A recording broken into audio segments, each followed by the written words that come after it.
Hey everyone, it's Mikki here. You're listening to Mini Mikkipedia on a Monday, and today I want to talk about building unbreakable bones in perimenopause. So, taking a little bit of a deep dive into bone health, I've done one similar to this previously in, I believe it was February 2023, just after I broke my fibula bone. I sort of outlined supplements and the strategy that I was using to help with the healing process, just to make sure it went as it should be. Now, this one here is a little bit different because I want to talk about what's actually happening to your bones right now and some of the evidence-based strategies that can literally reverse bone loss, particularly if you are in perimenopause and beyond. And this will go beyond just drinking milk and taking calcium supplements. Because the reality check is that if you're a woman in perimenopause or postmenopause, you're losing bone density as we speak. And in the first 5 to 10 years after menopause, women lose 1 to 2% of their bone mineral density every single year. So that's potentially 10 to 20% of your total bone mass gone within a decade, which is pretty frightening because one of the causes of early mortality for a woman, or actually for anyone, but particularly women, is a fracture. In that first 5 years, you have like a 50% chance of early death post hip fracture, and isn't necessarily breaking the bone, it's the subsequent loss of independence and muscle strength that can occur after you have a fracture. So the more that we can avoid being in that state, the longer and healthier and happier life we can live. And in fact, what is good news is for anyone who does have low bone mineral density is that the latest 2024-2025 research shows us that can not only slow the loss, but you can actually reverse it and build bone density even into your 50s and 60s and beyond. So we're talking about gaining, few percentage points of bone density per year with the right combination of strategies. And that is not an insignificant finding. So let's get into it. So first, let's understand what's actually happening when we talk about the perimenopause bone crisis. So your bones are living tissue. They're constantly being broken down by cells called osteoclasts and rebuilt by cells called osteoblasts. When you're younger, this stays balanced. And in fact, we are growing bone up until sort of our mid-20s, and then ideally we're maintaining it. But when estrogen drops during menopause and menopause, osteoclasts go into overdrive. You're breaking down bone faster than you're building it. The numbers are pretty stark. Postmenopausal women lose 1 to 2% of bone density per year for the first 5 to 10 years after their final period. And if you go through menopause at around 50, by age 60, you could have lost 10 to 20% of your bone mass, which is pretty frightening. And this isn't just about osteoporosis, which is defined as a T-score below negative 2.5 on a DEXA scan. Many women develop osteopenia first, which is a T-score between -1 and -2.5. Osteopenia might sound not that bad, but it does double your fracture risk. 1 in 3 women over 50 will experience an osteoporotic fracture in their lifetime. Hip fractures, as I mentioned, are particularly devastating. So I mentioned what the 5-year risk of mortality was, but it's even a 20% increased mortality risk in the first year after the fracture. And many people never regain their independence, which is something I'm, super passionate about. Now, this is some interesting findings from 2025 research. And it is that we've been potentially underdiagnosing osteoporosis. And look, I know that there are some questions around sort of overdiagnosing things, but this is almost the opposite. So a meta-analysis published in May 2025 looked at nearly 4,000 people and compared DEXA scans, which is what we typically use, to something called QCT scans, which are more detailed CT-based measurements. And CT measurements are quantitative computed tomography, just so you know. And they found that QCT identified almost 5 times more people with osteoporosis than DEXA did in the same population. And for men, it was even more dramatic, in fact, 8 times more cases detected with the QCT. Now, this doesn't mean that these people are going to go on and fracture. They're just at greater risk of fracture. So I do just want to be clear about that, but that's pretty compelling. So if your DEXA scan comes back normal, but you have risk factors such as family history, early menopause, medications like steroids or PPIs, proton pump inhibitors, it might be worth asking your doctor about some more detailed imaging if at all possible. So let's talk about what actually works. And I'm going to be blunt. If you're only going to do one thing for your bones, it needs to be exercise, not supplements, not diet, exercise. But of course, you can't just do exercise. So don't just ask me what's the one thing I can do. However, exercise is one of the most important things, and specifically the right kind of exercise. So look, your bones are lazy. They only respond to mechanical stress, to impact, to loading, to forces that literally bend and compress them. This triggers those osteoblasts to lay down new bone. If there's no mechanical stress, there's just no bone building. It is that simple. Now, not all exercise is created equal for bones. So what we know is that high impact exercise is the gold standard. We're talking about jumping, sprinting, plyometrics, racket sports like tennis and squash. These activities create 3 to 8 times your body weight in ground reactive forces.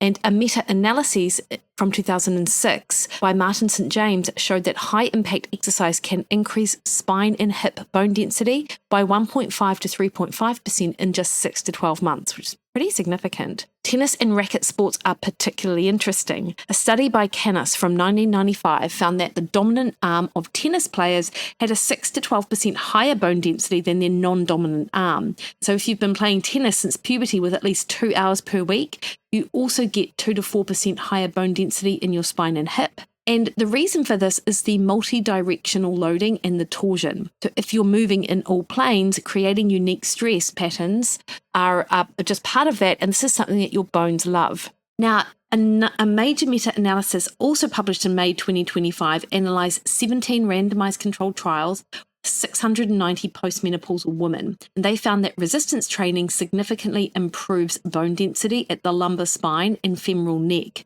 But here's the key. They identified that an optimal protocol was 3 days per week at moderate intensity, so at 60 to 80% of your 1 rep max for up to 48 weeks. So it wasn't 2 days and it wasn't 5 days, but 3 days. Then after about a year, the benefits plateau, which suggests you need to change up your routine periodically to keep progressing.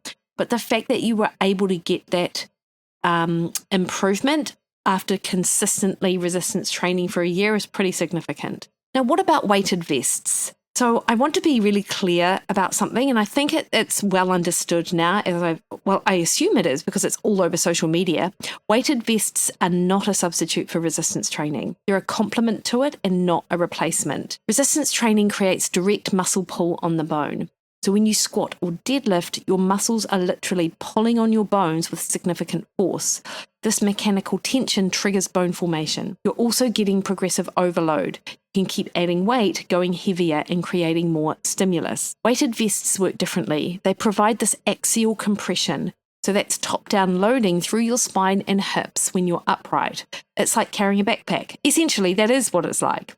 It's valuable, but it's a different type of stress compared to resistance training. And the research shows weighted vests can increase bone density. So studies that use 15 to 20% of body weight worn during walking or step-ups can increase hip bone density by 1.1 to 2.3% actually in postmenopausal women. And that is real measurable benefit, but 20% of your body weight is a ton, and it carries with it significant injury risk, and it does not hold a candle to that resistance training. It doesn't strengthen your muscles the way resistance training does. It doesn't create the high magnitude forces that squats and deadlifts create, and you can't progressively overload it the same way. There is a limit to how heavy you can safely go. So think about it like this. If you can do resistance training, do it.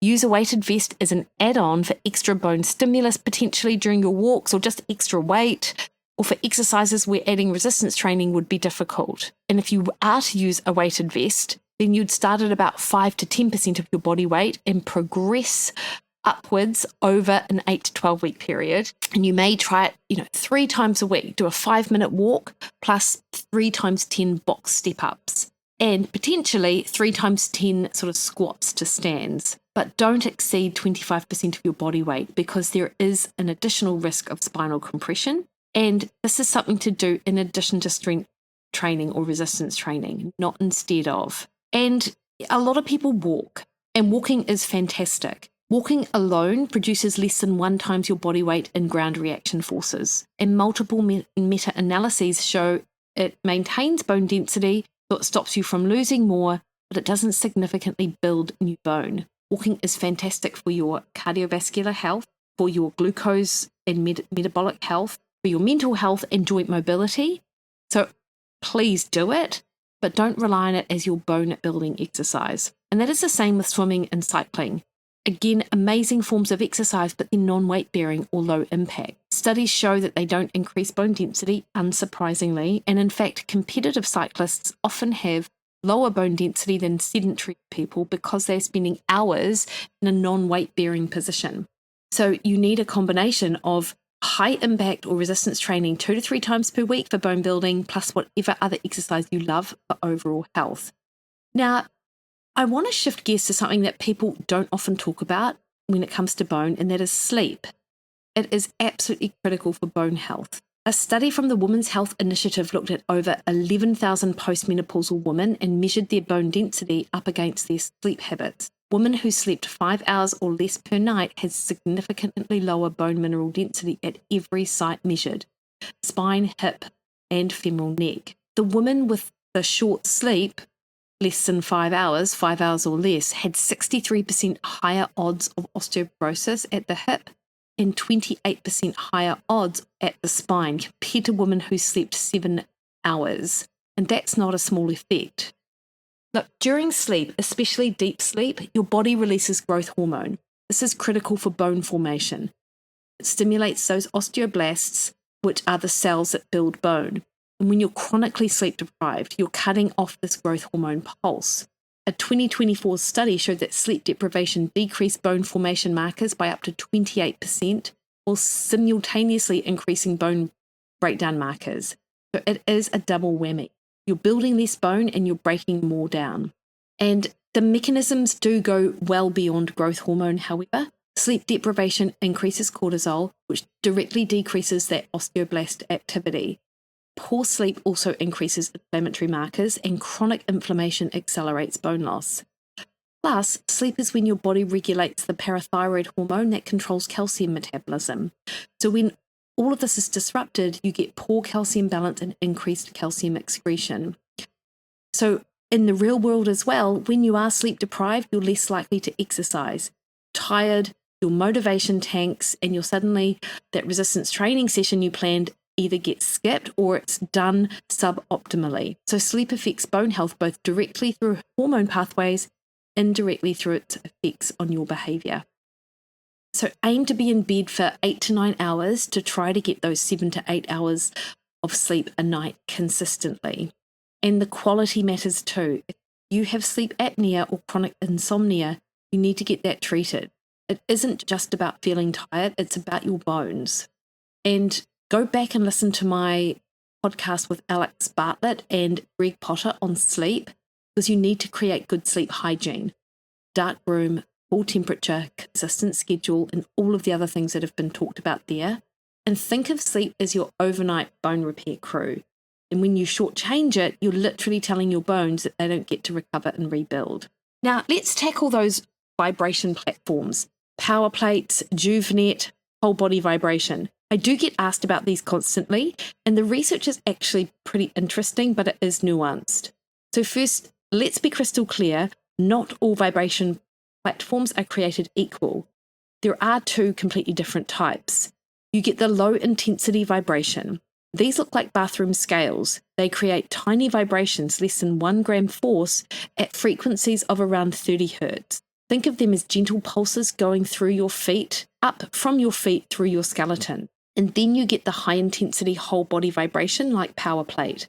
These are the big platforms you see at gyms. They vibrate much more aggressively and you can feel your whole body shaking. So what research shows is that if you have access to the low intensity vibration, there is some evidence of a benefit. There was a 2024 systematic review of 15 randomized trials with nearly 800 postmenopausal women that found that using it at 15 to 35 hertz for at least 6 months produced a 1.8% gain at the lumbar spine and a 0.5% at the femoral neck. and women weighing less than 65 kilos got even better results. But the high-intensity platforms like Power Plate, interestingly, the research isn't there. Dr. Clinton Rubin, he's the world's most cited researcher on vibration and bone health, reviewed the Power Plate studies and said they failed to demonstrate that Power Plate training alone improves bone density or bone quality. There was one study of Power Plates, but if you dive into the protocol, the Power Plate group was doing a progressive exercise program on the plate. So they were doing one-legged exercises, progressively loading them. So the benefit potentially came from the exercise program and not the vibration. And research comparing the platforms suggests that the high-intensity vibrations might actually be too aggressive for people with fragile bones. So the forces can be uncomfortable. And for someone who's already had fragility fractures, some bone specialists say that's actually contraindicated. So if you're interested in the vibration training, I would say look for low-intensity vibration platforms specifically designed for bone health, like the Meridyne LIV or some similar device. And these are actually FDA cleared for bone loss. And avoid those high-intensity platforms because they are just a bit aggressive. And again, this is something that you use as a supplement and not a replacement for the weight-bearing exercise and resistance training. And you might want to do it 10 to 20 minutes daily, standing on the platform with soft knees at 30 hertz frequency. And look, people who might benefit from this more than others would be people who are very sedentary and cannot do traditional exercise, postmenopausal women who weigh less than 65 kilos, and as an add-on to existing exercise programs for that extra stimulus. So that's what you'd want to be looking for if you were going to incorporate this as part of your bone building exercise regime. Now let's move to nutrition. First and foremost, protein, which I think we're getting our heads around more, and there's so much more information now about how important protein is for bone. I know everyone focuses on calcium, but bone is 50% protein by volume. Specifically, it's mostly type 1 collagen, which forms a scaffold that calcium and other minerals get deposited onto. So it's like reinforced concrete. The collagen is the steel rebar framework and the calcium is the concrete. Without the framework, you've got nothing to build on. So let's be clear. It's way more than 0.8 grams and even more than the 1.2 grams per kilo of body weight, especially after menopause. But we'd be wanting to go closer to 1.6 grams of protein per kilogram body weight.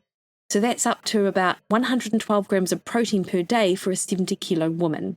And I think that we've been through some of the myths on protein. I definitely know that Brandon and I covered it on one of our previous podcasts. High protein doesn't leach calcium from bones. It's been thoroughly debunked, that myth.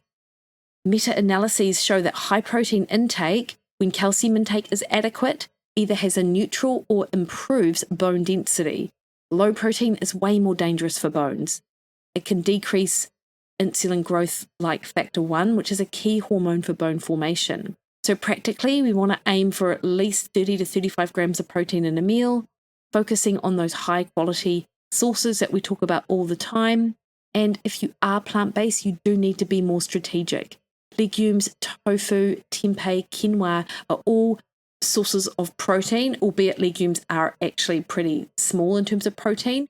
And with any of these, you do want to also be consuming an amino acid powder alongside it. And then, of course, you've got protein powders, which can absolutely help you reach your target. And what about calcium? This has been a controversial sort of supplement in the past. So I understand that there's a bit of confusion out there. So, I mean, look, we need calcium. Our bones are our calcium bank, and we do. And the recommendation is 1,200 milligrams daily for postmenopause women. But should you get your calcium from supplements or from food? And do calcium supplements increase your risk of heart disease? This concern started about a decade ago when some studies suggested that calcium supplements might increase heart attack risk. Theory was that taking large doses of calcium all at once might spike blood calcium levels, potentially contributing to arterial calcification, i.e. calcium deposits on blood vessels. But a 2023 meta-analysis of 12 randomized controlled trials found that calcium supplementation was not associated with increased risk of heart attack, stroke, heart failure, or cardiovascular death. So this is looking at the highest quality evidence in nutrition for actual clinical trials and not just observational studies. And a 2024 study from the UK Biobank found with over 434,000 people that habitual supplementation with calcium was associated with a higher cardiovascular risk in some people with diabetes, interestingly, but not in people without diabetes. I thought this was super interesting, actually, and I wanted to understand it more. So calcium does require some cofactors to help sort of bring it into the bones. So people with diabetes are much more likely to be deficient in two critical nutrients that regulate where calcium goes in the body. And those nutrients are vitamin K2 and magnesium. So vitamin K2 is like a traffic director for calcium. So it activates a protein called matrix G1A protein, and it literally grabs calcium and escorts it out of the arteries and soft tissues and into the bones. However, that protein, the MGP protein I just mentioned, does need vitamin K2 to be activated. And without adequate K2, it does remain something called undercarboxylated. Basically, it remains inactive. And inactive MGP cannot prevent calcium from depositing in your arteries. People with diabetes have significantly lower vitamin K status compared to people without diabetes.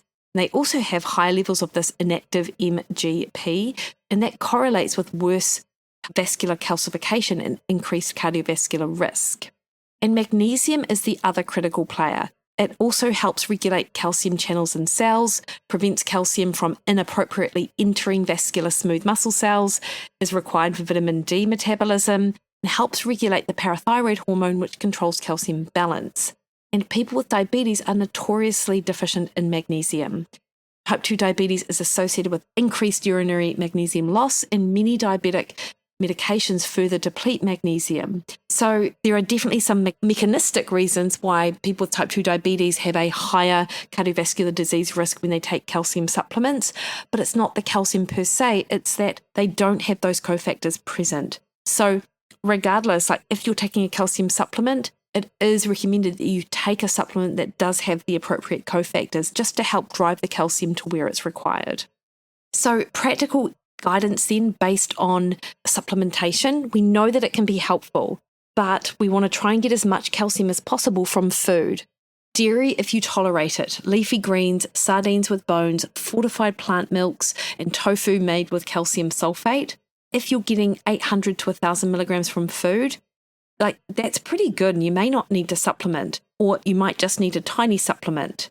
However, do note that some of these plant-based milks have calcium carbonate, and that might be less well absorbed. If you do supplement, calcium citrate is better absorbed and doesn't require your stomach acid to do the job. Split the dose of your supplement, so don't take more than 500 milligrams at once. Take your supplements with magnesium or vitamin K2 added as cofactors, and take your calcium with food. It does improve absorption and prevents that blood calcium spike, which may interfere with or may increase that arterial calcification.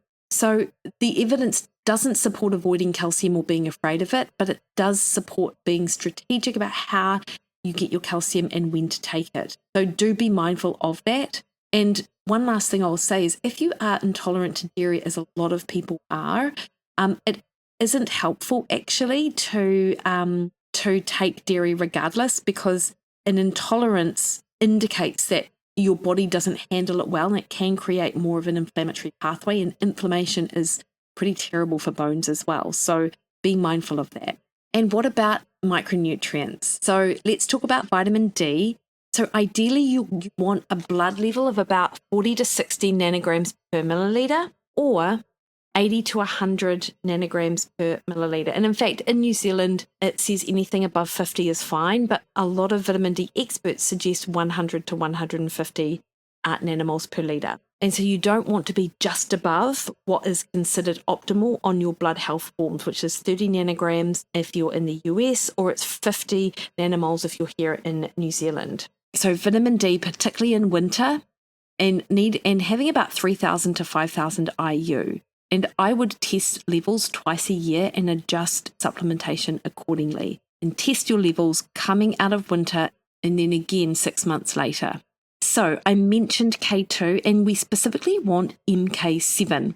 because it does help activate that protein that grabs calcium and deposits it into the bones. And a 3-year study from the Netherlands found using 180 micrograms of MK7 daily showed that the undercarboxylated osteocalcin, which is an inactive form I mentioned earlier, decreased by 65% in the MK7 group compared to basically no change in the placebo group. Bone density increased and bone strength improved.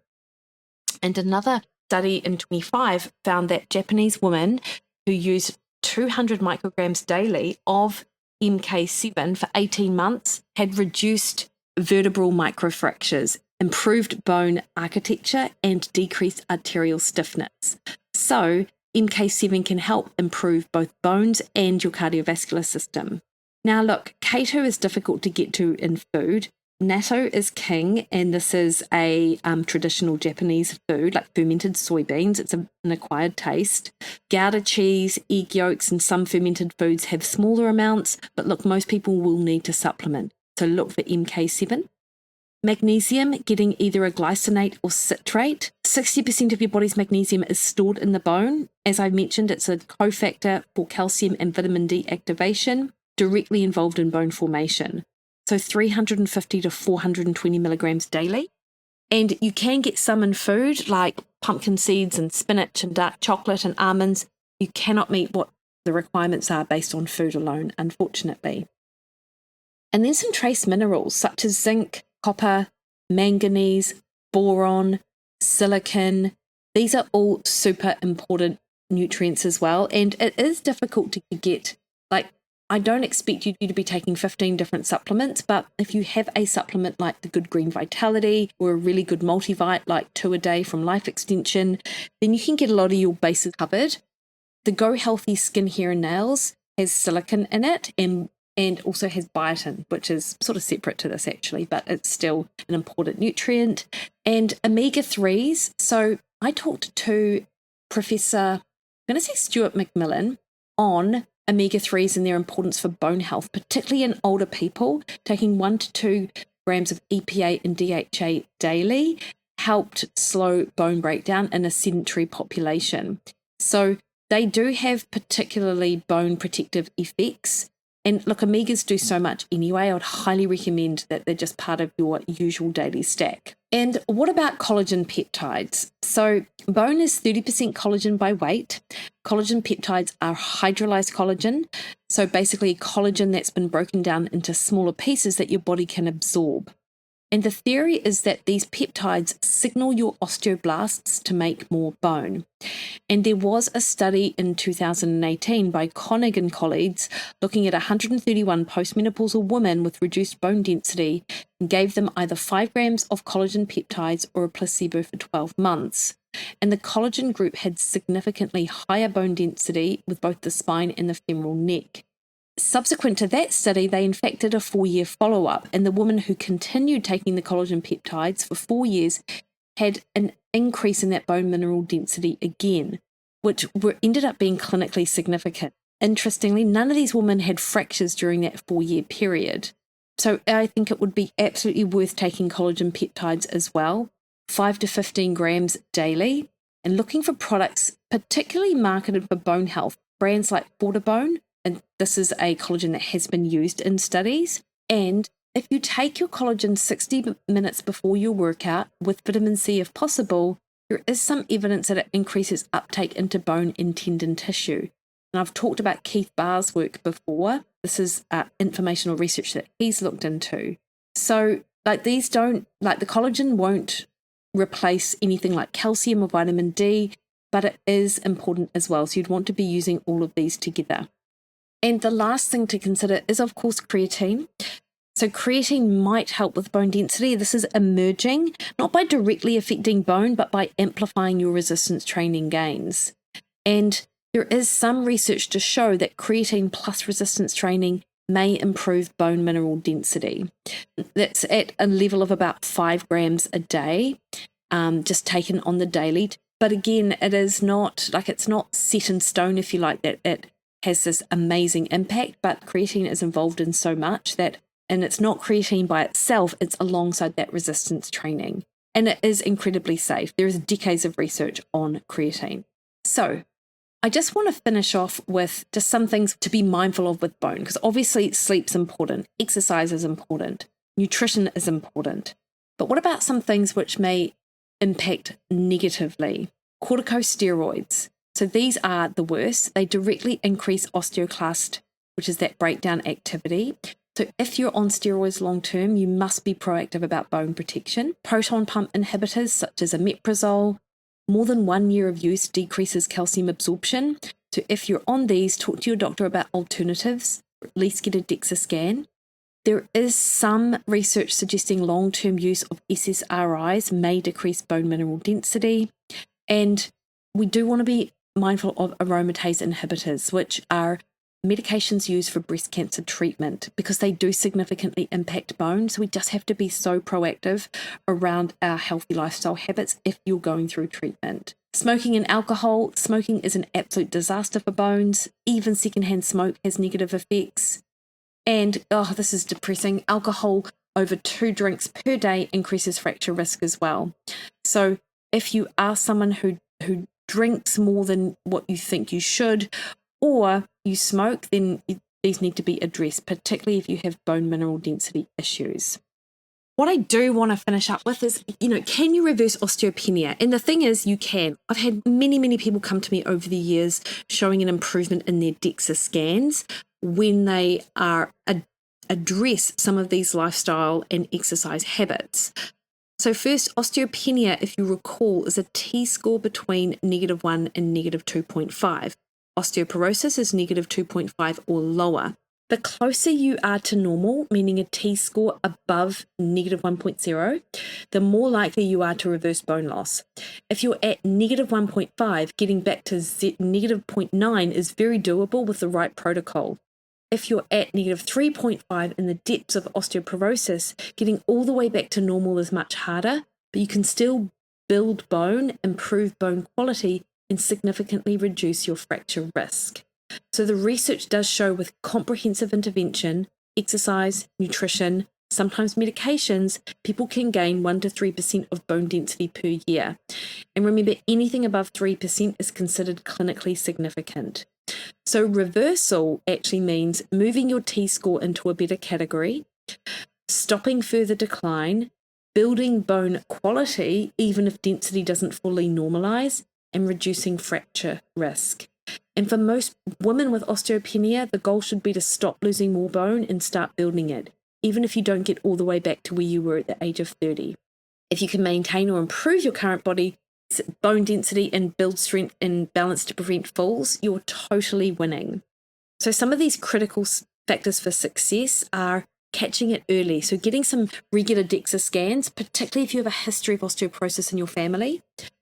Comprehensive approach using exercise and nutrition and addressing any medication issues. Consistency over months and years. This isn't something that you can change in 8 weeks. And addressing all these risk factors, including sleep, stress, medication, smoking, and alcohol. So here's what I want you to remember. Bone is not static. It's living, responsive tissue. It responds to signals you give it, such as mechanical stress, nutrients, and hormones. And the biggest mistake I see is women thinking either I'm 55 or it's in the family and it's too late. So the research is clear. You can absolutely build bone density and get yourself into an improved category in your 50s, 60s, 70s, and beyond. But you do have to do the work. Supplements alone won't do it. The exercise alone won't optimize it. It's got to be a combination in addition to stress management. And perimenopause is a vulnerable time for your bones, but it is also your wake-up call. This is when you establish the habits that will determine the quality of life at 70, 80, and 90. Strong bones mean independence. They mean being able to play with your grandkids, travel, and live on your own terms. So the path forward isn't always perfectly linear. Sometimes if you get regular DEXA scans, they may stay stable for a year before showing improvement. And that is normal. What matters is the trend over time and staying fracture-free and independent. Whether you technically reverse your diagnosis or whether you stop your decline and build bone density without changing your T-score, you're succeeding if you're maintaining your mobility and strength in those habits, which I chatted about today. So if you found this helpful and you know other people who would benefit, totally tell them about it. Send them the link. I would love to hear from you. In my DMs, I'm at Mikki Williden on Instagram, X and Threads, at Mikki Williden Nutrition on Facebook, or head to my website, mikkiwilliden.com, and shoot me an inquiry. All right, team, you have the best week. See you later.